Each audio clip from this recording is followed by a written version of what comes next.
ശ്രീമന്നാരായണീയം ദശകം 29 അമൃതാഹരണവും അസുര നിഗ്രഹവും. ശ്ലോകം 9.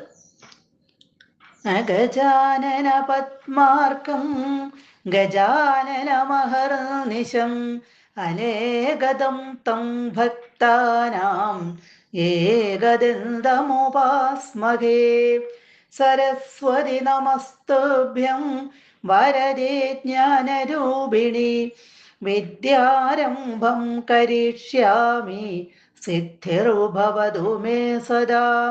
ഗുരുർബ്രഹ്മാ ഗുരുർവിഷ്ണുർഗുരുർദേവോ മഹേശ്വര ഗുരുഃ സാക്ഷാത് പരം ബ്രഹ്മ തസ്മൈ ശ്രീ ഗുരവേ നമഃ.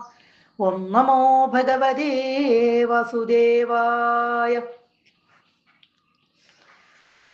ആരാമസീമനി ച കന്തുകഖാദലീലാലോലായമാനനയനാം കമനീം മനോജ്ഞാം ത്വാമേഷ വീക്ഷ വികളദ്വസനം മനോഭൂവേഗാദനങ്കരിപുരംഗ സമാലിലിംഗ. കഴിഞ്ഞ ശ്ലോകത്തില് നമ്മൾ കണ്ടു അസുരന്മാരെ എല്ലാം മയക്കിയ ആ ഭഗവാന്റെ മോഹിനി രൂപം ഒന്ന് കാണുവാൻ, അതിനെക്കുറിച്ച് പറഞ്ഞു കേട്ടറിഞ്ഞ് ഉള്ളില് അതിയായ ആഗ്രഹം തോന്നിയ പരമശിവൻ പാർവതിയോടും ഭൂതഗണങ്ങളോടും കൂടി നേരെ വൈകുണ്ഠത്തിലേക്ക് ചെന്നു. അവിടെ ചെന്ന് മഹാവിഷ്ണുവിനെ നന്നായിട്ട് അങ്ങോട്ട് സ്തുതിച്ചു. എന്നിട്ട് വന്ന കാര്യം പറഞ്ഞു. മോഹിനിയുടെ രൂപം ഒന്ന് തനിക്ക് കണ്ടാൽ കൊള്ളാം എന്ന് പറഞ്ഞ ഉടനെ തന്നെ ഭഗവാൻ മഹാവിഷ്ണു അവിടെ നിന്ന് അപ്രത്യക്ഷമായി. പിന്നീടുണ്ടായ കാര്യങ്ങളാണ് ഇനി ഈ ശ്ലോകത്തില് പറയുന്നത്. ആരാമസീമനി, ആരാമപ്രദേശത്താകട്ടെ ഭഗവാൻ ഇവിടെ നിന്ന് അപ്രത്യക്ഷമായി. അത് കഴിഞ്ഞപ്പോൾ ഉടനെ തന്നെ ആ സമയത്ത് അവിടെയുള്ള പൂന്തോട്ടത്തിന്റെ അകത്ത്, ഇവിടെ പൂന്തോട്ടത്തിന്റെ ആ പരിസരത്ത്, അവിടെ ആരാമസീമനിച്ച, ആരാമപ്രദേശത്താകട്ടെ, ആ പൂന്തോട്ടത്തിലാകട്ടെ, അപ്പൊ അവിടെ പെട്ടെന്നൊരു പൂന്തോട്ടം ഉണ്ടാകുകയാണ്. ആ പൂന്തോട്ടത്തിലാകട്ടെ കന്തുകഖാദ, കന്തുകം എന്ന് പറഞ്ഞാല് പന്താണ്, ഖാദം എന്ന് പറഞ്ഞാൽ അടിക്കുക, പന്തടിച്ച് കളിക്കുന്ന ലീല, ആ ലീല, ആ കളി, പന്തടിച്ച് കളിക്കുന്ന ആ കളിയില് ലോലായമാന നയനാം, ഇളകിക്കൊണ്ടിരിക്കുന്ന, ലോലായമാന ഇളകിക്കൊണ്ടിരിക്കുന്ന നയനാം കണ്ണുകളോടുകൂടി. അതായത് ഇവിടെ ആ സമയത്ത് ഭഗവാൻ അവിടെ നിന്ന് അപ്രത്യക്ഷമായ സമയത്ത് അതിമനോഹരമായ ഒരു പൂന്തോട്ടം അവിടെ ഉണ്ടാവുകയാണ്. ഭഗവാൻ അവിടെ നിന്നങ്ങ് അപ്രത്യക്ഷമായപ്പോൾ പരമശിവൻ എല്ലായിടത്തേക്കും ഇങ്ങനെ നോക്കി. ഞാനിതൊരു കാര്യം, ഒരു ആഗ്രഹം പറഞ്ഞപ്പോഴത്തേക്ക് ഇവിടുന്ന് അപ്രത്യക്ഷമായത് എങ്ങോട്ടാണ് എന്ന് കരുതി നോക്കുമ്പോഴാണ് അവിടെ ഒരു കാഴ്ച കാണുന്നത്. വളരെ മനോഹരമായ ഒരു പൂന്തോട്ടം.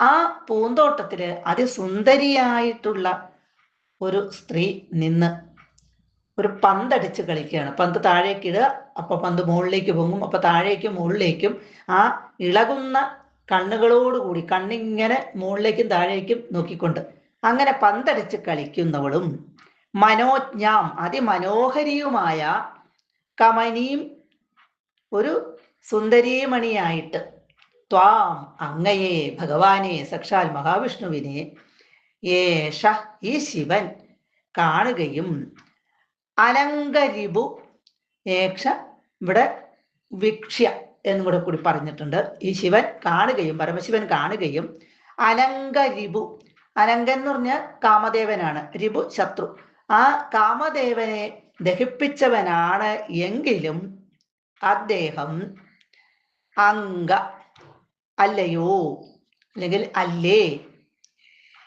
വികളത് വസനാം, ഇവിടെ അതിസുന്ദരിയായിട്ട് ഒരു സ്ത്രീ അങ്ങനെ നിന്ന് പന്തടിച്ച് കളിക്കണ കണ്ടപ്പോൾ പരമശിവൻ പതിയെ അങ്ങോട്ട് ചെന്നു, അടുത്തേക്ക് ചെന്നു.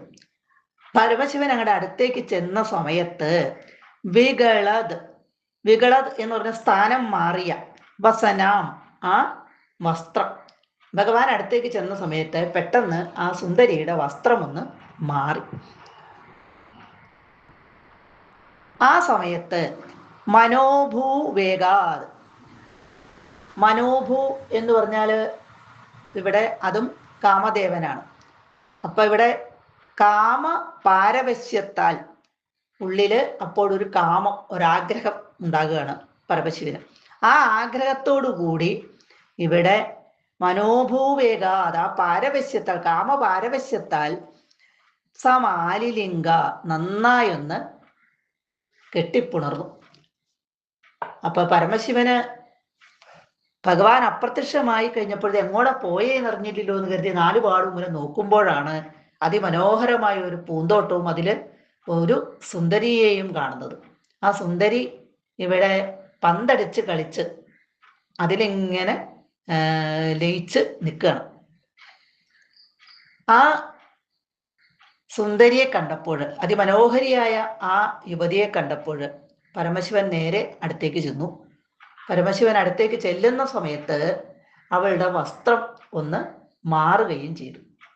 ഉള്ളില് അതിയായ ഒരു കാമം, ആഗ്രഹം ഉണ്ടായ ആ പരമശിവൻ നേരെ ചെന്ന സുന്ദരിയെ ഒന്ന് പുണർന്നു. സർവത്ര ഗോവിന്ദ നാമ സങ്കീർത്തനം, ഗോവിന്ദ ഗോവിന്ദ.